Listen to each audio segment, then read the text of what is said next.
अस्सलाम वालेकुम नाज़रीन, मैं हूं अरसलान खोकर। आप देख रहे हैं PSL 6 स्पेशल ट्रांसमिशन सच टेलीविजन पर। PSL का मेला जारी और सारी है। मैचेस हो चुके 4 और चारों मैचेस के रिजल्ट्स आ चुके हैं। अब चारों मैचेस के बाद क्या होगा, आगे की सिचुएशन क्या होगी और पीछे जो कुछ हुआ उस पर भी बात करेंगे।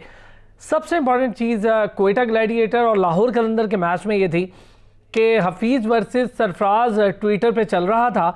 हमने कल ग्राउंड में कुछ देखा, उसकी हकीकत क्या है, उस वीडियो के पीछे के क्या महरक़ात हैं, क्या उस पर बात हुई, क्यों हुई, क्या होना चाहिए था, क्या नहीं होना चाहिए था।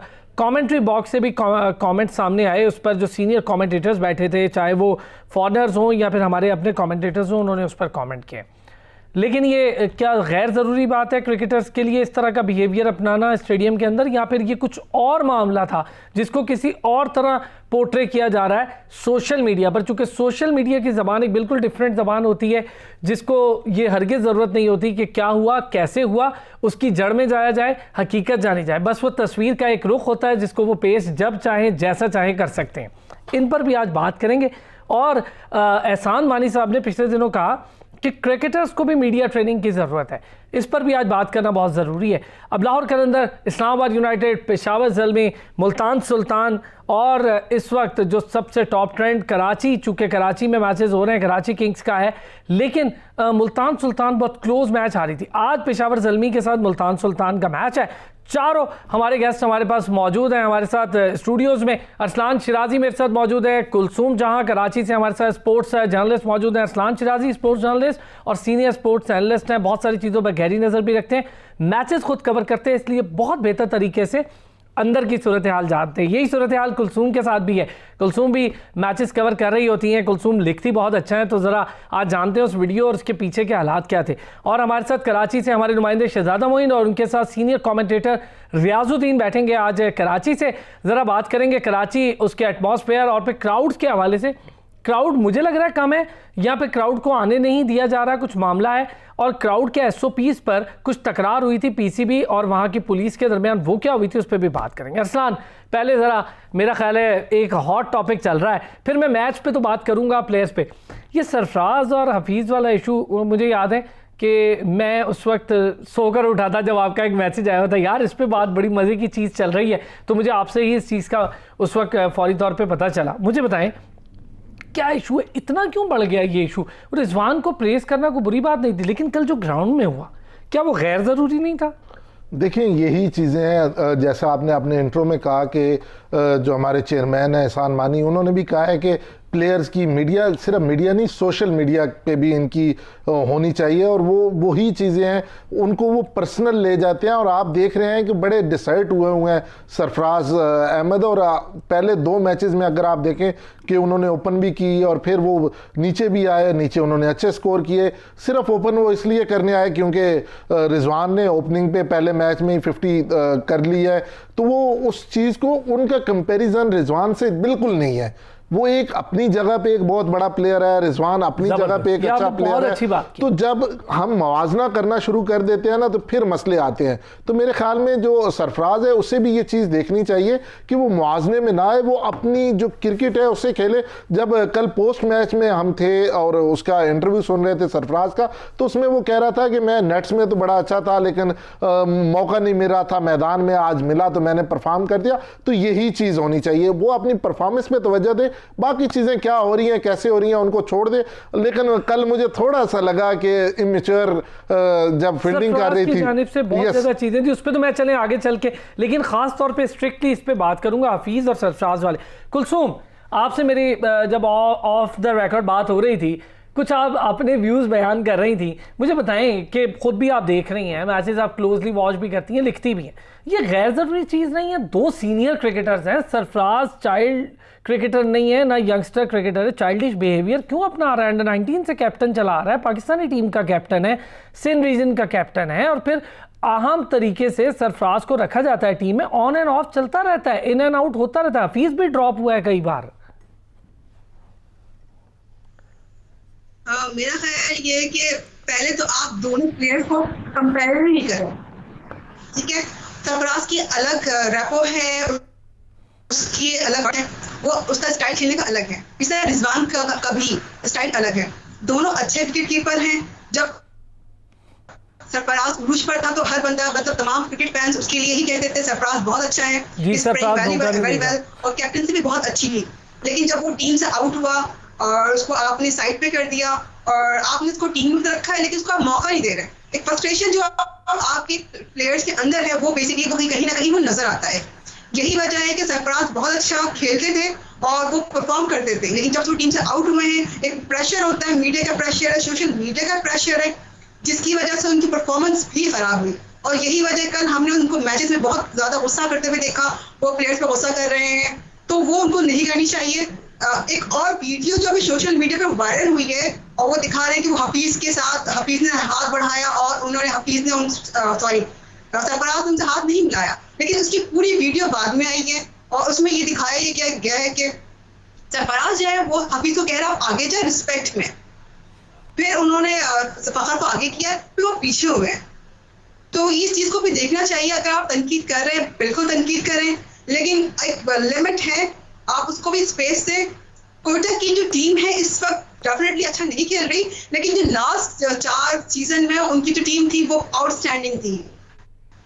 अब स्टैंडिंग आउट है, अच्छा नहीं कर रही तो आप सिर्फ एक प्लेयर्स को टारगेट ना करें, आप पूरी टीम को देखें। ठीक है, मैं जरा कुलसूम, रियाज भाई हमारे साथ कराची से ही मौजूद है और उनके साथ शहजादा मोइन है। शहजादा मोइन, पहले मुझे ये बताएं कि कल के मैच के बाद जब प्रेस कॉन्फ्रेंस हो रही थी, मूड क्या था प्लेयर्स का, क्या मूड था दोनों तरफ के प्लेयर्स का? खास तौर पे मैं दोबारा इसी की वीडियो का जिक्र करूंगा जिसकी पूरी तस्वीर पेश नहीं की गई सोशल मीडिया पे। एक हिस्सा था कि हफीज ने हाथ बढ़ाया और सरफराज ने पीछे कर दिया, तो मैं चाहूंगा जरा क्लैरिटी हो जाए ताकि सोशल मीडिया पर जो नाजरीन देख रहे हैं जब वो टेलीविजन पर आए तो उनको अंदाजा हो कि सोशल मीडिया पर एक हिस्सा तो पेश कर देते हैं, पूरी तस्वीर पेश नहीं करते। तो मुझे बताएं जरा शहजादा मोइन।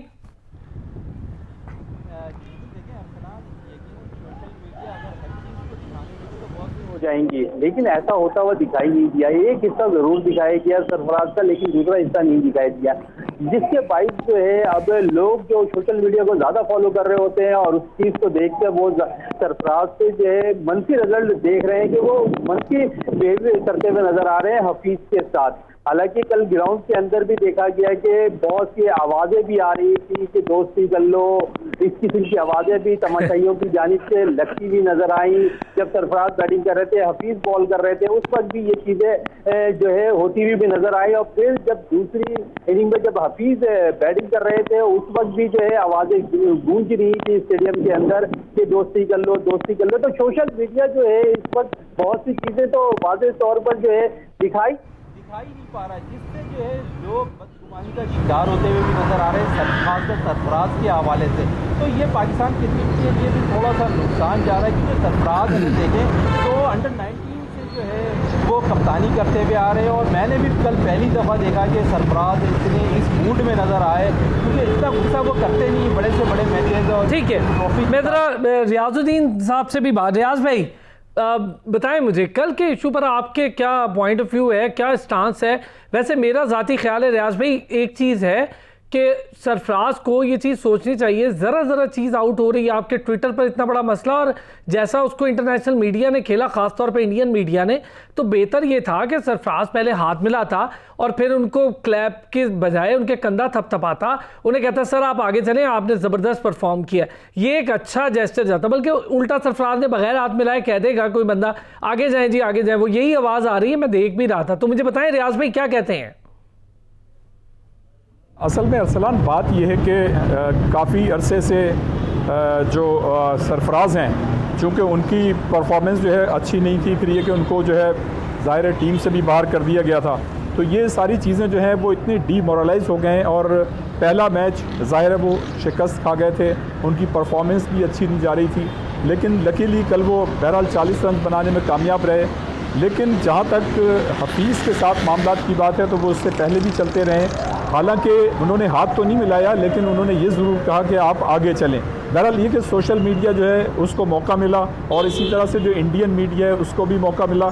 लेकिन मैं एक बात ज़रूर कहूँगा कि इसमें कोई शक नहीं है कि पिछले हालिया 1 साल से सरफराज के साथ ज़्यादती हो रही है, लेकिन वो जिस कैलिबर के प्लेयर हैं और जिस तरह से उन पर एतमाद किया जाता है वो उनको उसी तरह से बिहेव करना चाहिए। रियाज भाई एक बात, मैं एक चीज़ आप लोगों से, सारे भाइयों से, रियाज भाई पहले ज़रा मुझे इसका जवाब दें, ज़्यादती किस तरह हो रही है? मुझे ज़रा ये समझ नहीं आती ये बात। देखें सरफराज में और अगर रिजवान देखें तो कोई कंपैरिजन नहीं, रिजवान और सरफराज में कोई कंपैरिजन नहीं। ये बिल्कुल ऐसा ही है जैसे सरफराज और कामरान अकमल का कोई कंपैरिजन नहीं था।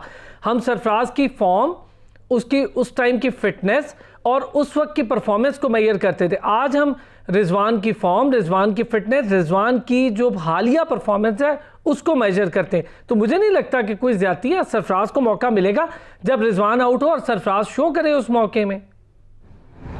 नहीं, इसमें कोई शक नहीं है कि रिजवान की परफॉर्मेंस जो है वो आउटस्टैंडिंग रही है, और जब कोई खिलाड़ी अच्छी परफॉर्मेंस देता है तो उसका हक बनता है कि वो उसको चांस मिले।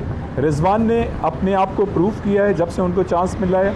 न सिर्फ बैटिंग में उन्होंने अपने आप को लोहा मनवाया बैटिंग का, बल्कि बहैसियत विकेट कीपर भी उन्होंने बेहतरीन खेल का मुजाहरा किया है। मैं ये समझता हूँ कि सरफराज को, जैसा कि अब वो टीम को लीड भी कर रहे हैं और उनको चांस भी मिला है, तो अगर वो अपनी चीज़ों को ज़्यादा बेहतर तरीके से मैनेज कर सकेंगे तो यकीनन उनके लिए भी चांस ओपन होगा। कल जिस तरह का मुजाहरा ग्राउंड में आपने देखा कि सरफराज ने किया, उनकी जो बॉडी लैंग्वेज थी, जिस तरह से डीमोरलाइज नज़र आ रहे थे और जो मतलब उनका बिहेवियर था, मैं ये समझता हूँ कि उससे जो है दूसरे प्लेयर जो हैं वो अच्छा नहीं महसूस करते। एक कप्तान को फ्रंट पे लीड करना चाहिए और उसमें इतनी करज और हौसला होना चाहिए कि जब उनके खिलाफ चीज़ें जा रही हों तो वो पुरएतमाद तरीके से न सिर्फ खुद उठें बल्कि अपने खिलाड़ियों को। ठीक हो गया, मैं ज़रा इस पर आगे, ये आपने बड़ी अच्छी बात की अरसलान। बिहेवियर्स पे थोड़ी सी बात करते हैं। कैप्टन बिहेवियर मुझे ज़रा सुहेल अख्तर का और सरफराज का ज़मीन आसमान। सुहेल अख्तर जूनियर है, एज में नहीं, उसके जो खेलने का मामला है उसमें वो उससे जूनियर है। सरफराज इंटरनेशनल खेल चुका है, सुहेल अख्तर ने इंटरनेशनल भी नहीं खेली है। लेकिन आप सुहेल अख्तर को देखें, सरफराज को कूल माइंड है। सरफराज तो बहुत शानदार कप्तान है, हम तो इस पर कोई दो राय नहीं है। लेकिन अगर सरफराज ये करे कि जाहिद जैसे नए आने वाले खिलाड़ी के साथ ऐसे करे और फिर आप अपने एक रेगुलर और सीनियर कंपेनर शिनवारी के साथ ऐसा करें, फिर अनवर अली के साथ भी करें, क्या मतलब? ये थोड़ी सी समझ आने वाली। वो जूनियर से भी जाहिर कैच भी डर के मारे ही छूट रहे थे, मुझे लग रहा है। देखिए अरसलान, आपने बिल्कुल बात ठीक की। जब हम भी वो मैच देख रहे थे कल वाला, तो बड़ा अजीब सा था। और फिर देखें, आपने अपनी रिस्पेक्ट खुद लेनी होती है। जब शिनवारी ने 101 स्कोर था इनका लाहौर कलंदर का और 19 स्कोर दिए अपने ओवर में, 120 हो गया, तो उसके बाद रिजवान उन पे चीख रहे थे और वो उन्हें सुने बगैर दूसरी साइड पे जा रहे थे। बेहतरी यही तो थी ना? नहीं, बेहतरी भी, और दूसरा रिस्पेक्ट, यानी आप स्क्रीन पे जब हम देख रहे हैं कि वो रिस्पेक्ट ही नहीं दे रहा था अपने कैप्टन को, तो कैप्टन ने अपनी रिस्पेक्ट खुद लेनी होती है। और वो किस तरीके से लेनी होती है वो रिजवान इससे सरफराज से बेहतर कोई नहीं जानता, क्योंकि उसने इंटरनेशनल लेवल पे पाकिस्तान के लिए बड़ा किया। बिल्कुल, लेकिन मुझे नहीं समझ आया कल, मेरे ख्याल में वो जो दरमियानी चपकलश थी हफीज की, और हफीज जिसको शॉट खेल रहा था वो उसने साइम ने उसका कैच भी छोड़ा इसी में एक बॉल पे। और जब फाइनल शॉट लगी, जब जीत गए, तो उस वक्त भी सरफराज गुस्से में कह रहे थे कि आपने इनसाइड विकेट्स बॉल करनी थी, आपने आउटसाइड की और चौका लगा और मैच जीत गए। तो मुझे नहीं समझ आई कि उसके माइंड में क्या चल रहा था। ठीक है, मसले मसाइल होते हैं, वो आपके घरेलू भी, पर्सनल मैटर्स भी होते हैं, और उसके बाद आपके लोगों से भी मैटर होते हैं। ग्राउंड के बाद, लेकिन ग्राउंड में जब आप खेलने जाते हैं तो वो चीजें सारी बाहर रख के आपको आनी चाहिए। और यही सरफराज के लिए मेरा मशवरा है कि नेक्स्ट मैच में सुकून से आए, और वो कॉम्बिनेशन नहीं बना पा रहे, वो खुद भी कह रहे थे। और पिछले मैच में अगर देखें तो 3 सिर्फ फॉरनर्स इन्होंने खिलाया है, कोई उनका वो अभी ना वो टीम कॉम्बिनेशन बन नहीं पा रहा, जो कि हमेशा पहले 4 सीजन की अगर बात करूं, 5वें को छोड़ दूं, तो सबसे अच्छा कॉम्बिनेशन क्वेटा ग्लैडिएटर्स का होता था, और ये स्टार्ट भी विन से करते थे। इनका कोई वो कॉम्बिनेशन बन नहीं पा रहा। अब फैफ आ गए हैं, कल गेल चले गए हैं, फैफ आ गए हैं, डेल स्टेन आ गए, तो लेट्स सी कि कोई अच्छा इनका कॉम्बिनेशन। कुलसुम क्या कहती हैं? बिहेवियर ऑफ कैप्टन जाहिर है बहुत ज़्यादा मैटर करता है, ग्राउंड के अंदर भी और पेविलियन के अंदर भी। जब आप अपने स्टैंड्स में बैठे होते हैं तो अपनी टीम का मोराल बूस्ट करते हैं। कल कैच सलमान आगा से भी छूटे हैं और 2-2 कैच छोड़ दिए उसने। क्रिस गेल जैसे प्लेयर का कैच छोड़ दिया और फिर उसने स्कोर कर दिया। तो सुहेल ने तो कोई ऐसा बिहेवियर नहीं दिखाया जो सरफराज ने बॉलिंग करने पर दिखा दिया। क्या कहती हैं कुलसुम? बात यह है कि सरफराज की जो टीम है इस वक्त उनकी परफॉर्मेंस अच्छी नहीं है। कोयटा पहले ही एक मैच हार चुका है और सरफराज पहले ही इतने प्रेशर में है। वो मेरा ख्याल है कि वो प्रेशर हैंडल नहीं कर पाए और उस प्रेशर को उन्होंने, उस फ्रस्ट्रेशन को उन्होंने प्लेयर्स पे निकाला। एज अ प्लेयर और एज अ कैप्टन आपको बहुत काम एंड कूल और आपके हाउ टू बिहेव, आपको ये चीजें होनी चाहिए, आपको चीज समझनी चाहिए कि सामने वाला प्लेयर किस तरह खेलेगा, किस तरह बॉलिंग करवाएगा। अच्छा अगर आप कुलसूम, उनको ये एक चीज इसमें ऐड करें मुझे। कुलसूम, मेरी आवाज आ रही है आपको? अब मैं चाह रहा हूँ एक चीज इसमें ऐड करें। सोहेल अख्तर को जब टीम मिली ना लाहौर कलंदर्स, तब टीम का मोराल ये था कि टीम ने मैचेस ही नहीं जीते हुए थे, ना होने के बराबर मैचेस जीते हुए थे, और उसके बारे में जिसे आजकल मीम्स कहते हैं ना, वो सब कुछ चल रहा था।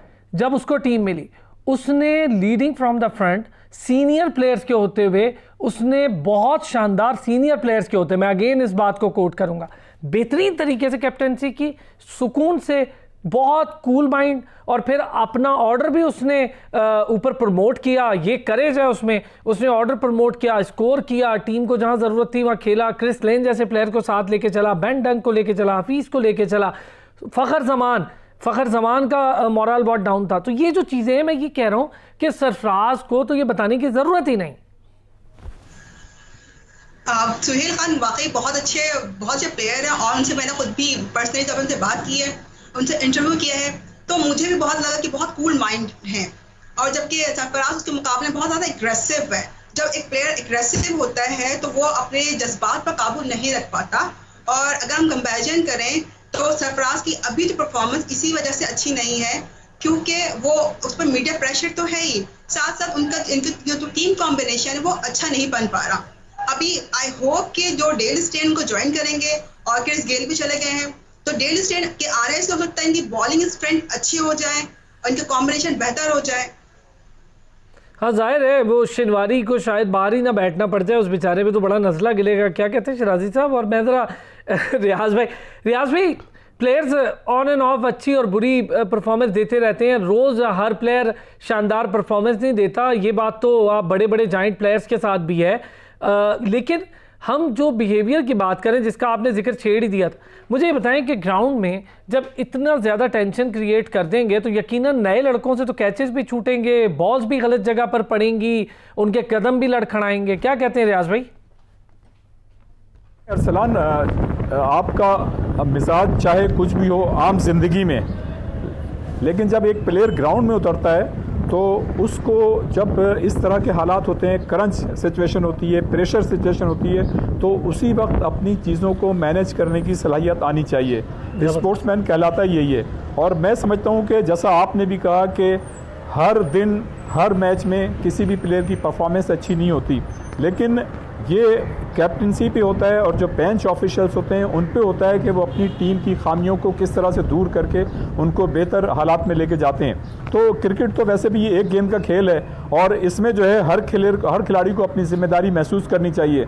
जैसे अभी कुलसुम कह रही थी और उनसे पहले भी वो साहब कह रहे थे कि कोयटा की अगर आप बात करें तो कोयटा की टीम जो है जेल नज़र नहीं आ रही, और यके बाद दीगरे जो शिकस्त हुई हैं उसकी वजह भी यही है। और इस वक्त वो पॉइंट्स टेबल पर आखिरी पोजीशन पे है, और लाहौर कलंदर ने जिस तरह लास्ट ईयर बेहतरीन परफॉर्मेंस का मुजाहरा किया था, उन्होंने अपनी उस परफॉर्मेंस को बरकरार रखा है। मैं ये समझता हूँ कि ये बहुत बड़ी बात है। और अभी तो मैं ये कह सकता हूँ कि ये इसमें शक नहीं कि टीमें जीत भी रही हैं, हार भी रही हैं, लेकिन अभी पार्टी शुरू हुई है। अभी आप देखें आगे आगे क्या होता है, और जिन टीमों ने अच्छी परफॉर्मेंस का मुजाहरा किया, यकीनन उन्हें अच्छी परफॉर्मेंस का मुजाहरा करना चाहिए। ठीक है शहजादा मोइन, ये बताएं कि सुना है कि कुछ चपकलिश हुई बोर्ड हुकाम के दरमियान और पुलिस के दरमियान, कोई SOPs को फॉलो ना करने की, मास्क नहीं लगा रहे थे, उस पर भी कोई बात हुई, और फिर पब्लिक की तरफ से भी ये प्रेशर आया कि यार हम लोगों को बहुत कम लोग बिठा दिए, और ये बड़ा मामला सुना है सामने आया। क्या कहते हैं शहजादा मोइन, कोई खबरें हैं? कल हमने देखा कि कराची के अंदर तकरीबन मुल्क भर से जो शहरी आते हैं यहाँ पर सब हिलाली परचम पहन कर अपने जगह किए हुए थे जिस मौके पर, उनका भी यही मुतालबा था कि हम ग्राउंड्स के अंदर जाकर, हमें पाकिस्तान क्रिकेट बोर्ड को चाहिए कि हमें ग्राउंड्स तक ले जाएं, क्योंकि हम टोटल 8 बंदे हैं जो हम ग्राउंड के अंदर जाएं, और हमें पाकिस्तान क्रिकेट बोर्ड फैसिलिटीज़ दे, हम पाकिस्तान के लिए सब हिलाली परचम लेकर मुल्क के दूसरे शहरों में भी जाते हैं, वहाँ पर भी जो है सब हिलाली परचम को लहरा रहे होते हैं, दूसरे मुल्क के अंदर भी लहरा रहे होते हैं, लेकिन हमें जो है पाकिस्तान के अंदर जो खास कराची के अंदर उन्हें ये इज्जत नहीं मिली। ठीक है, मैं ज़रा इस पर एक चीज़ शिराज साहब मुझे ये बताएं कि अब ज़रा पेशावर ज़ल्मी की बात करते हैं। मैं उस पर थोड़ी देर में करना चाह रहा था, लेकिन अभी करते हैं। चलें, पेशावर ज़ल्मी का क्या इशू है? मैं तो बहुत सारी जगह पे ये पढ़ रहा हूँ कि लोगों का मतलब पब्लिक का आप रिएक्शन देखें। पेशावर ज़ल्मी ऐसी टीम है जो मेरा ख्याल है, मैं समझता हूँ, चाहे वो लाहौर हो, चाहे पेशावर के अंदर हो, चाहे कराची हो, चाहे मुल्तान हो, चाहे वो फैसलाबाद हो, पूरा पाकिस्तान यकसा बहुत प्यार करता है क्योंकि उसकी शुरुआत शाहिद आफरीदी की वजह से बहुत ज़्यादा प्यार है लोग शाहिद आफरीदी को। अब उनके जो करता धरता जावेद साहब हैं, उनके साथ भी लोगों की बड़ी एसोसिएशन है। मुझे ये बताएं, डैनियल सैमी का प्यार अलग पाकिस्तान के लिए, टीम सिलेक्शन को क्या हुआ है? प्लेयर्स क्यों नहीं लिए? लूज क्यों कर दिए? ब्रेथवेट आपने लूज कर दिया, प्लेयर्स आपने, फैफ डू प्लेसेस आपके पास खेल गया अभी लास्ट में एक मैच, फिर आपने लूज कर दिया। अब तो ये मीम्स बनना शुरू हो गए उस पर कि भाई वो आप ब्रांड एम्बेसडर्स की 11 टीम रख लें, उसी के साथ चले जाएं। देखें, ऑन अ लाइटर नोट का जब लाहौर कलंदर से मैच था पेशावर ज़ल्मी का, तो उस वक्त लाहौर कलंदर से समीन राना ये कह रहे थे कि जो जावेद आफरीदी साहब हैं ये पूरी दुनिया से घेर के लेके आते हैं ब्रांड एम्बेसडर, और ये हमारे ब्रांड एम्बेसडर हैं, तो हमें किसी को रखने की ज़रूरत नहीं है। सही है। जहाँ तक आप टीम की बात कर रहे हैं, तो इनके साथ एक ज्यादती हुई कि 2 प्लेयर्स जो इस वक्त लाहौर कलंदर में हैं, और जैसा कि आपको भी पता था, फ़खर ने हमसे भी बात की, फ़खर जमान और शाहीन शाह आफरीदी, ये जाते जाते रह गए सर। यानी उन्होंने खुद पहले ख्वाहिश का इजहार किया कि हमें ज़ल्मी ले ले, हाँ ज़ल्मी ले ले, और उसके बाद ज़ल्मी वालों ने अपना इमाम को भी रिलीज कर दिया इसके पीछे। अजीब काम। और आप ये देखेंगे सबसे कम रिटेन ज़ल्मी की थी, 5 रिटेन सिर्फ की थी, बाकी सारे रिलीज कर दिए थे क्योंकि उनको पता था कि ये प्लेयर्स आ रहे हैं। तो मेरे ख्याल में वो जो मसले मसाइल थे वो अभी तक टीम के साथ चल रहे हैं।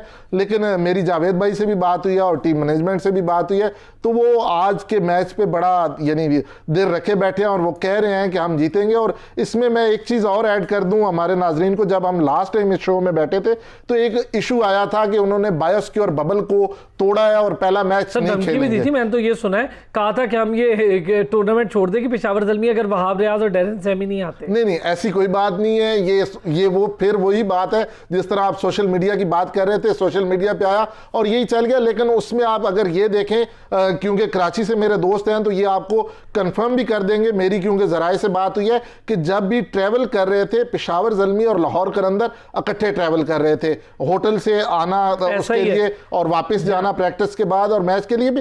तो ये जो बात है कि वो क्यों खेले और क्यों वो हुआ, वो ये हुआ कि उन्होंने अपील की हुई थी पीसीबी से और सारे प्लेयर्स के टेस्ट माइनस आए थे, मनफी आए थे, और फिर जावेद आफरीदी का भी टेस्ट लिया गया, पूरी टीम का लिया गया, उन दोनों प्लेयर्स का लिया गया और फिर अपील की गई और उस अपील के बाद उन्हें अलाउ किया गया। तो वो उसके बाद यानी जब अलाउ हो गया तो लोगों ने कहा इस तरह ये कोई बच्चों वाला खेल तो नहीं है कि मैं अपनी टीम निकाल के ले जाऊंगा, ऐसे तो नहीं होता ना। अच्छा, मतलब ऐसे ये कहानी बनी हुई। जी जी बिल्कुल। कुलसूम, पेशावर ज़ल्मी अपना एनालिसिस दें, क्या कहती हैं? प्लेयर्स नहीं है, कॉम्बिनेशन नहीं है, कैप्टन तो तगड़ा है, ठीक है, वहाब रियाज सीनियर है और अच्छे से लेके चल सकता है, एग्रेसिव है, अभी तक पेस उसकी वैसी की वैसी है और इजाज़त भी मिल गई खेलने की बायोसिक्योर बबल तोड़ने के बावजूद। अच्छा, मेरी इत्तला तो ये है कि वहाब रियाज और डैनियल सैमी को इजाज़त नहीं मिली थी, लेकिन उन्होंने आखिरी वक्त पर जिस वक्त टीम जा रही थी होटल पे, लाहौर कलंदर की जो टीम थी वो बस में इंतजार कर रही थी, जबकि पेशावर ज़ल्मी की जो टीम थी वो वापस होटल से नहीं निकली थी बस के लिए। तो उस वक्त यही कहा जा रहा था कि क्यों नहीं निकली। लाहौर कलंदर की पूरी टीम जो ऑफिशियल्स थी वो बस में बैठे उनका इंतजार कर रहे थे और आधा घंटा उन्होंने इंतजार किया और उन्होंने यही कहा कि जब तक ये दोनों प्लेयर्स नहीं खेलेंगे, मैदान में नहीं जाएंगे, तो उनकी कोई भी टीम मैदान में नहीं उतरेगी, ना ही वो जाएगी। यानी हल्की मेरी सलाह ठीक है। इसमें मैं ये बता दूं, वो ठीक कह रही है। हुआ ये था कि पीसीबी ने पेशावर ज़ल्मी टीम मैनेजमेंट को कहा था कि ये दोनों प्लेयर्स के कुछ टाइम बाद आएंगे रिजल्ट्स, अगर वो माइनस आए तो ये बाद में ट्रैवल करेंगे यहाँ से। तो इन्होंने कहा था कि हम आधा घंटा यहीं पे वेट कर लेते हैं और जब ये आ जाएंगे तो इनको हम साथ ही लेके जाएंगे, इनको हम छोड़ के नहीं जाएंगे। ये भी एक कुलसूम बात कंप्लीट करें अपनी। जी, जिसकी वजह से जो टीम लेट हुई, मेरा ख्याल यही है कि वहाब रियाज और पेशावर ज़ल्मी जो टीम है वो कॉम्बिनेशन नहीं बन पा रही है और हो सकता है कि वहाब रियाज ज़्यादा ट्रेनिंग नहीं की है। अच्छा, मुल्तान सुल्तान से उनकी टीम बहुत अच्छी है और बहुत क्लोज हारे थे वो लाहौर कलंदर से। तो मेरा ख्याल है कि आज उनकी पेशावर ज़ल्मी खैर नहीं है कि मेरा ख्याल अगर वो अच्छा खेलेंगे तो ही जीत सकेंगे। रियाज भाई, सीजन भी यही हुआ कि कोयटा ग्लैडिएटर्स की तरह वो फाइनल में नहीं पहुंच सके, तो ये दोनों टीमें जो है, जो टॉप टीमें जो हुआ करती थी, पेशावर ज़ल्मी और कोयटा ग्लैडिएटर्स, ये दोनों टीमें इस दफा बहुत ही गलत, बहुत ही खराब परफॉर्मेंस की। इनको टीम जो कॉम्बिनेशन को बेहतर करनी चाहिए, बजाय कि वो ब्रांड एम्बेसडर पर पैसा खर्च करें। वही बात है कि सोशल मीडिया पर और हर जहाँ पे सोशल मीडिया के जो क्रिकेट फैंस हैं वो यही कह रहे हैं कि पेशावर ज़ल्मी ने पैसे ज्यादा लगाए हैं और प्लेयर्स की ट्रेनिंग पर कम उनकी तवज्जो है। अच्छा, ये सिलेक्शन भी एक मसला है बड़ा रियाज में। बड़ी एक अजीब और मज़ेदार चीज़ ये है कि जो लाहौर कलंदर है, जो कि दोनों मैच जीत चुकी है, उनके पास को बहुत हफीज़ एक सीनियर है, लेकिन को बहुत बड़े उस तरह से शाहीन हफीज़, ये दो वो प्लेयर्स हैं जिन पर वो ज़्यादा रिलाई कर रहे हैं। हारिस रऊफ वापस आ गया, लेकिन अभी तक टॉम एबल ने ज्वाइन नहीं किया है। प्लेयर्स उनके पास को बहुत बड़ा नाम नहीं है। क्रिस लेन भी उन्होंने लूज़ कर दिया, उसके बावजूद वो बड़े मुनज़्ज़म तरीके से बड़ा अच्छा बैटिंग ऑर्डर, बड़ा ज़बरदस्त बॉलिंग ऑर्डर लेके चल रहे हैं, जिसकी वजह से उन्हें फ़ायदा है। अच्छा, मुल्तान सुल्तान में 3 बड़े नाम एक साथ, मतलब स्पिनर्स की मैं बात करूं, शाहिद हैं, इमरान हैं और फिर उस्मान हैं, उस्मान कादिर हैं। अब इनकी सिलेक्शन भी एक बड़ा मसला है ना कि किसको कब खिलाना है, किसको कैसे खिलाना है। तो रियाज में ज़रा कंपैरिजन करें दोनों टीम्स का। देखिए अरसलान, मैं ये समझता हूँ कि मुल्तान सुल्तान ने नो डाउट लास्ट जो एडिशन था उसमें बेहतरीन परफॉर्मेंस का मुजाहरा किया था, लेकिन लाहौर कलंदर जिस तरह से उन्होंने अपने 2 मैचेस जीते हैं और जिस आउटस्टैंडिंग परफॉर्मेंस का मुजाहरा किया, ख़ासतौर से हफीज़ ने और फ़खर ज़मान जो है काफ़ी अरसे से नहीं चल रहे थे, लेकिन कल उन्होंने बेहतरीन परफॉर्मेंस का मुजाहरा किया। मैं ये समझता हूँ कि इस वक्त जो है मुल्तान सुल्तान में, हालांकि रिजवान जो हैं वो बेहतरीन उन्होंने अपनी प्रूफ किया है, बैटिंग से भी, विकेट कीपिंग से भी और कैप्टनसी से भी, लेकिन मुझे थोड़ा सा एज नज़र आ रहा है कि लाहौर की टीम जो है वो रिदम में आ गई है, जेल नज़र आ रही है निस्बतन मुल्तान सुल्तान के। तो मैं ये समझता हूँ कि लाहौर कलंदर की टीम जो है उसके चांसेस जो है निस्बतन ब्राइट हैं। वैसे भी इस वक्त टॉप पे है, 2 मैचेस खेल के 4 पॉइंट्स हैं, फिर कराची है और उसके बाद इस्लामाबाद है। तो मुझे लगता है कि अभी मुल्तान सुल्तान को और दूसरी टीम को थोड़ी सी स्ट्रगल करनी पड़ेगी, और ग्लैडिएटर्स तो वैसे ही आखिरी पोजीशन पे दोनों मैचेस हार गए, देखना होगा। लेकिन जो आपने मुल्तान सुल्तान की बात की और लाहौर कलंदर की बात की, तो मैं ये समझता हूँ कि लाहौर कलंदर को थोड़ा सा एज हासिल हो गया है और ये टीम जो है मज़ीद अच्छी परफॉर्मेंस देने की पोजीशन में आ गई है। हाँ, वो पॉइंट्स टेबल पे उन्हें एज हासिल हो गया। अच्छा शहजादा मोइन, ये बताएं टीम्स एक्टिविटी क्या चल रही है कराची में, क्या कर रही हैं टीम्स? क्या सिर्फ होटल्स तक महदूद हैं या कुछ अच्छी एक्टिविटीज़ जो कि लास्ट ईयर हमने देखी थी, बड़ी मज़ेदार एक्टिविटीज़ हो रही थी कराची और लाहौर में भी, और ज़रा बताएं क्या सिलसिला है? तो ऑलरेडी जब प्रैक्टिस सेशन होता है तो स्टेडियम आती है, वहाँ पर हाई परफॉर्मेंस सेंटर पर वो प्रैक्टिस करनी होती है। उसके बाद जो है वो होटल जाते हैं, उसके बाद बायोसिक्योरिटी की वजह से जो है गाड़ी से निकल नहीं पा रहे हैं। पिछले दफ़ा देखा गया था कि गाड़ी जो है मुख्तलिफ खाने पीने की होटल से वहाँ पर भी जाते थे, अपने पसंदीदा खाने भी खाया करते थे। इसकी वजह से जो इस दफा जो है कोरोना के बाइस जो है ऐसा होता हुआ दिखाई दी दे रहा। आपने जिस तरह पेशावर की टीम की बात है, मैं पेशावर पे थोड़ी सी बात करना चाहूंगा। पेशावर में कम्बिनेशन बन नहीं पा रहा है कि कामरान अकमल सबसे मेन इंपॉर्टेंट प्लेयर थे, कामरान अकमल वो रन नहीं कर पा रहे। अगर वो रन करते थे टीम बहुत ऊपर जाती थी। सबसे ज्यादा हाईएस्ट स्कोरर है कामरान अकमल T20 के पाकिस्तान सुपर लीग के, लेकिन वो परफॉर्म नहीं कर पा रहे। इसके अलावा शोएब मलिक इनके साथ हैं, इसके अलावा हैदर, सबसे इंपॉर्टेंट है हैदर अली भी रन नहीं कर पा रहे। तो जिसकी वजह से पेशावर थोड़ी सी मुश्किलात जरूर हो रही है। आई होप के आने वाले दिनों में यकीनन जो है ये प्लेयर परफॉर्म करेंगे। और ये चीज ये ठीक है, ये बात सही। शिराज साहब, हैदर और कामरान अकमल, मैं इसलिए इन दोनों की बात करूंगा। हार्ड हिटर्स हैं, हैदर यंग है, कामरान अकमल एक इनफॉर्म क्रिकेटर हैं, बड़ा शानदार उनकी परफॉर्मेंसेज हैं PSL में। हैदर का तरह तो मुझे बताएं, मैं जब पाकिस्तान के मैचेस थे उस पर भी आपसे ये डिस्कस हो चुका, लेकिन क्या लैक कर रहा है हैदर के बारे में? वो बात जो हसन रजा ने कही थी कि वो क्रॉस शॉट ज़्यादा खेलने लग गए हैं तो क्रॉस की वजह से आउट हो रहे हैं, जो अवैध ज़िया का इशू था, या फिर कुछ और भी इशू है हैदर? देखें, एक चीज़ तो बड़ी सिंपल है कि अगर मैं उस मैच की बात करूं जो साउथ अफ्रीका सीरीज़ में था, तो उसमें भी पहले मैच के बाद उनका ऑर्डर चेंज किया गया, उनको ओपनर भेज दिया गया। और अगर पहले मैच पेशावर ज़ल्मी की बात करूं तो उन्हें 2 डाउन पे भेजा गया, जबकि पिछला पूरा सीज़न वो 1 डाउन पे खेले हैं और बहुत बड़ा अच्छा खेले हैं। और इसका क्रेडिट भी मैं पेशावर ज़ल्मी को देता हूं कि एक इमर्जिंग क्रिकेटर को उन्होंने थ्रू आउट उन्होंने 1 डाउन पे खिलाया। तो वो एक ये भी इशू है कि उनकी बैटिंग ऑर्डर जो है उसको चेंज किया जा रहा है। बाकी ये है कि उसको साथ साथ मेहनत करनी पड़ेगी। आपको अगर आसानी से पाकिस्तान टीम में जगह मिल जाती है तो फिर आपको ये लगता है कि इजी मिल गई है तो कोई नहीं यार ऐसे ही कर लेते हैं, अब मैं जैसे खेल रहा हूँ खेल, उससे मेहनत करनी पड़ेगी। मेहनत वो कर रहा है, एक मैच के बाद खैर है पेशावर मुझे आज लगता है कि बाउंस बैक करेगा और बड़े अच्छे तरीके से करेगा। पहले मैच में इमाम भी पहली बॉल पे आउट हो गया और ये भी पहली बॉल पे आउट हो गया, तो ये मसले मसाइल हैं। और जहां तक कामरान की बात है, कामरान हमेशा से पेशावर ज़ल्मी के लिए बड़ा अच्छा खेलता है और ऊपर जब स्कोर करता है तो नीचे प्रेशर कम आता है। तो आज दूसरा मैच है तो वो जिस तरह अभी राजपूत साहब कह रहे थे कि अभी तो पार्टी शुरू हुई है, तो अभी तो बिल्कुल स्टार्ट है, लेट्स सी। लेकिन लाहौर कलंदर ने हमारे दिल खुश कर दिए हैं। हमेशा से वो आखिरी नंबर पे होते थे और हम दुआएं कर रहे होते थे कि वो भी कोई मैच जीत जाए, तो इस बार टॉप ऑफ द टेबल है। अब तो लाहौर कलंदर दोनों माशाल्लाह से मैच जीती है और लाहौर कलंदर की फैन फॉलोइंग कराची में भी पड़ी है। ये मैं दोनों हजरात से बात कर रहा था, रियाज भाई से भी ऑन एंड ऑफ बात होती रहती है और शहजादा मोइन से भी और दीगर कराची के दोस्तों से भी। कुलसूम भी कराची से ही है। कुलसूम, ये बताएं कि एक तरफ हम देखते हैं जब लोगों की इंतज़ार की घड़ियां तब ज़्यादा उरूज पे पहुंचती हैं जब कराची और लाहौर का मैच होता है। अभी अभी सबसे एंड वाले मैच में रखा गया कराची और लाहौर को, तो क्या कह रहे हैं शायकीन, क्या कहते हैं? आप खुद जाहिर है खुद ग्राउंड आना जाना खुद देख रही हैं चीज़ें, क्या कहते हैं लोग, क्या कह रहे हैं? जी, शायकीन जो है वो कराची किंग्स के मैचेस में बहुत ज़्यादा एक्साइटेड होते हैं। और जब से इस सीज़न में लाहौर कलंदर्स की टीम ने जो अच्छा परफॉर्म किया है, जिसके बाद तो उनकी जो फैन फॉलोइंग है कराची में भी वो बहुत ज़्यादा पसंद कर रहे हैं और कह रहे हैं कि देखा हम सिर्फ कराची किंग्स ही नहीं और दूसरी टीमें नहीं, बेसिकली अब लाहौर कलंदर्स भी टॉप पर आ चुकी हैं। लोग बहुत ज़्यादा पसंद कर रहे हैं और इसके अलावा ट्वीट भी कर रहे हैं पॉजिटिव वे में। और वो ये कह रहे थे कि देखिए कुलसूम, ज़रा मैं चाहूँगा हैदर अली और कामरान पर भी बात करें। हैदर और कामरान का थोड़ा सा चलना ज़रूरी है पेशावर के लिए, चूँकि पेशावर की बैटिंग ऑर्डर में यही 2 नाम है।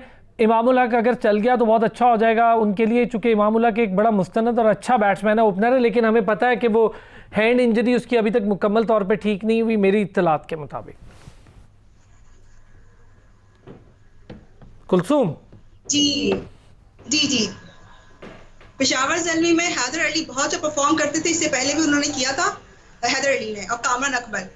इन दोनों अगर कामरान अकमल अगर चल गए, मतलब उन्होंने परफॉर्म करना शुरू कर दिया और एक बार उन्होंने सेंचुरी बना दी, तो उनका जो बल्ला है मतलब मोस्ट और रन्स बनाने में वो टॉप ऑफ द लिस्ट है कामरान अकमल। ऐसा ही है। तो अगर उनकी बैटिंग अच्छी परफॉर्मेंस रही तो पेशावर ज़ल्मी डेफिनेटली बहुत कमबैक करेगी। अच्छा रियाज भाई, रियाजुद्दीन साहब आवाज़ आ रही है सर? अच्छा रियाज भाई, इस्लामाबाद पे थोड़ी सी बात करें। इस्लामाबाद लास्ट ईयर अनलकी रही, शादाब ने कैप्टनसी में जान तो मारी लेकिन मैचेस बहुत हार गए और फिर वो हम यहाँ रावलपिंडी में भी देखते रहे मैचेस, हमें बड़ा उम्मीद थी कि जीत जाएगी। लेकिन इस बार जो कॉम्बिनेशन है इस्लामाबाद यूनाइटेड का वो डेंजरस इसलिए है कि पेशावर ज़ल्मी ने ग्रेगरी को भी लूज़ कर दिया है, ब्रैथवेट को ऑलरेडी लूज़ कर चुके हैं। इसी तरह फ़खर के मामले में उन्होंने पहले इमामुल हक को रिलीज़ किया, अब इमाम को ले लिया वापस। तो इस्लामाबाद यूनाइटेड के पास एलेक्स हेल्स भी हैं, ग्रेगरी भी हैं, दीगर प्लेयर भी हैं, सॉल्ट भी हैं अभी बैठे हुए उनके साथ। तो काफ़ी शानदार बैटिंग और बॉलिंग लाइन है इस्लामाबाद के पास भी इस बार।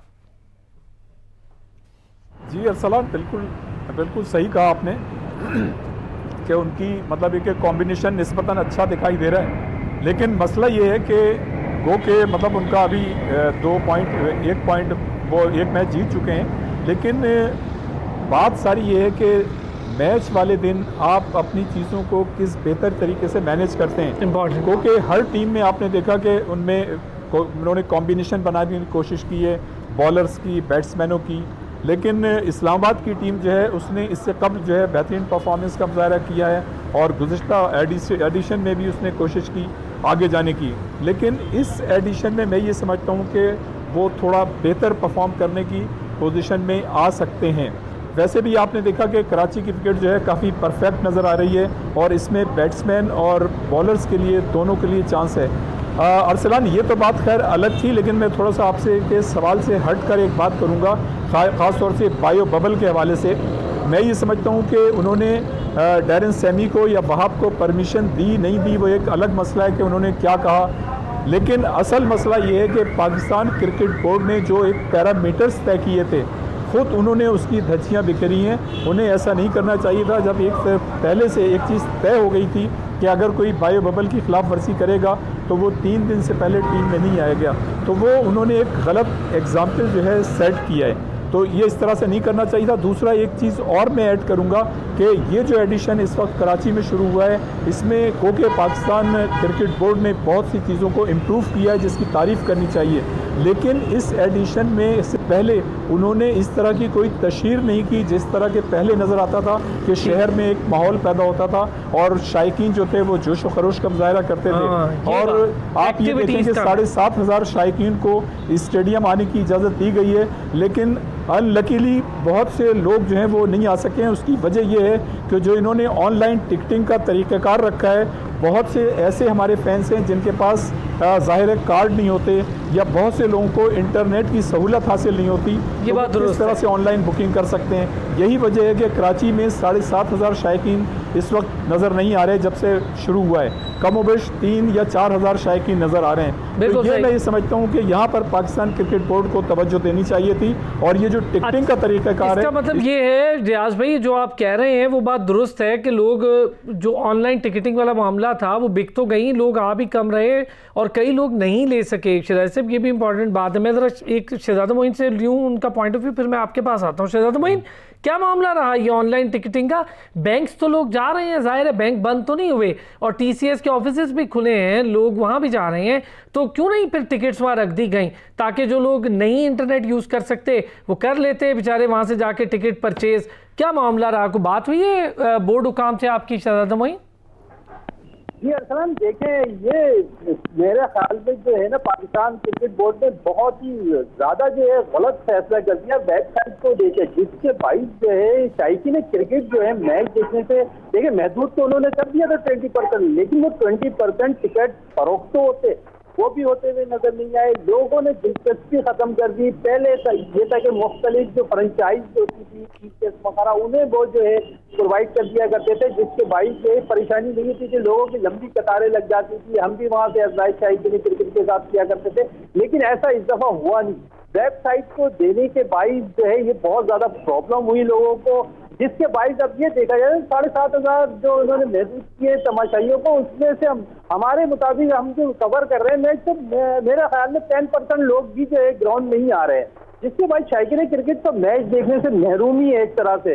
तो ये पाकिस्तान क्रिकेट बोर्ड को सोचना चाहिए कि इस किस्म की जो वेबसाइट है उनको कम से कम ना दे। पिछले सीजन में जिस तरह करते हुए आए हैं, जिस तरह मुख्तलिफ फ्रेंचाइज को शिकायत हर जगह से आ रही है। शिराजी साहब, इस पे मैं एक चीज़ कहूँगा, मेरी PCB में बात हुई है। पहले जो राजपूत साहब कह रहे थे कि वो धज्जियाँ उड़ाई गई हैं और बाकी चीज़ें, उस पर मैं आपको एक चीज़ बता दूं कि उसी में जो वो SOPs हैं उसी में ये 3 दिन के साथ ये भी लिखा गया है कि अपील कर सकते हैं और अपील का तरीक़ाकार था और उसी तरीक़ाकार को फॉलो किया गया।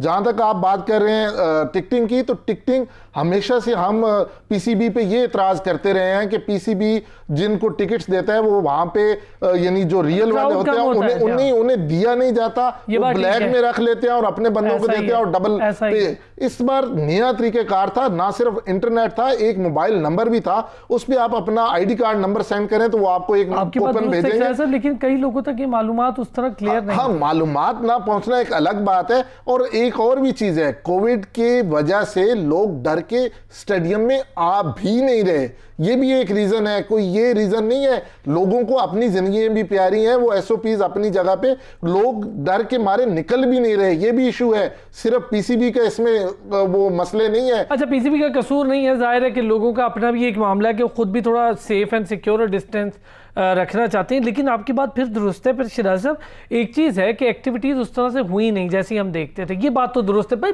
आप पब्लिकली लोगों को अवेयर कर देते। नहीं, ये इस बात पे मैं आपसे बिल्कुल एग्री करता हूं, और जिस तरह रियाजुद्दीन साहब ने कहा कि वो जो ब्रांडिंग होनी चाहिए, वो जो ब्रोशर्स और वो जो एक माहौल बनता है फेस्टिविटी का, वो नहीं बन पा रहा। चलिए शराय साहब, वक्त कम है, इंशाल्लाह फिर इस पे जरा बात तवील और फिर प्रोग्राम और ट्रांसमिशन का सिलसिला जारी रहेगा। रियाजुद्दीन शहजाद मोइन कराची से आपका शुक्रिया। कुलसूम जहां आपका भी बहुत शुक्रिया। स्पोर्ट्स जर्नलिस्ट हमारे साथ मौजूद थी, स्पोर्ट्स जर्नलिस्ट अरसलान शिराजी हमारे साथ मौजूद थे। तमाम हजरात का बहुत शुक्रिया। कल फिर होगी आपसे मुलाकात, अपना ख्याल रखिएगा।